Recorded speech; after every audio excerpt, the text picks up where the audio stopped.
പങ്കജൻകുട്ടി, ഈ നേരം വെളുക്കുന്നത് എന്തുകൊണ്ടാ? സൂര്യൻ ഉദിക്കുന്നുണ്ട്. സൂര്യൻ ഉദിക്കുന്നതോ?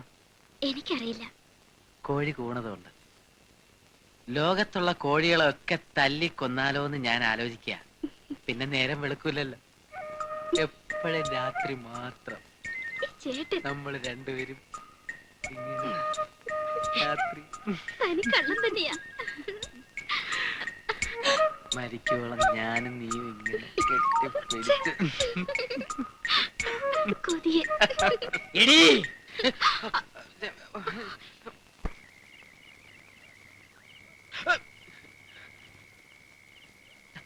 എന്തിനാ ഇതിൽ ഇറങ്ങിയത്? നാട്ടുകാരെ ഞാൻ ഒരിടത്തും പോയില്ല. ഇല്ല, ആശുപത്രി പോയിരുന്നു, വയറുവേദനയ്ക്ക്. വേണ്ടച്ചാ, നാട്ടുകാർ കണ്ടാ? കാണട്ടെ, എല്ലാവരും കാണട്ടെ. ഗോവിന്ദനാശാൻ നാട്ടുകാരെ പറ്റിച്ചാണ് കഞ്ഞി കുടിക്കുന്നതെന്ന് അറിയട്ടെ എല്ലാവരും. വെട്ടിയെടുത്തോ. ഇനി കളത്തി ചവിട്ടിയാൽ ആ കാര്യം വെട്ടും. ആശാനെ, മിണ്ടിപ്പോകരുത്. ഇക്കാലം അത്രയും അധ്വാനിച്ച് അന്നം തിന്നോനാ ഞാൻ. പൂജിക്കണ ദൈവം എനിക്ക് ചെയ്യണ തൊഴില്.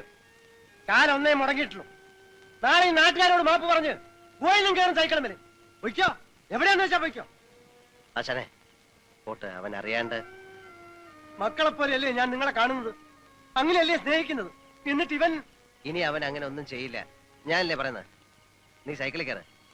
നമ്മൾ തെറ്റ് ചെയ്താൽ ശിക്ഷിക്കാനുള്ള അവകാശം ആശാനുണ്ട്. ആശാൻ പോണം. കസ്തൂരി, നീ സൈക്കിളിൽ കയറ്. ആളുകൾ വരുന്നതിന് മുമ്പ് സൈക്കിളിൽ കയറാൻ പോ.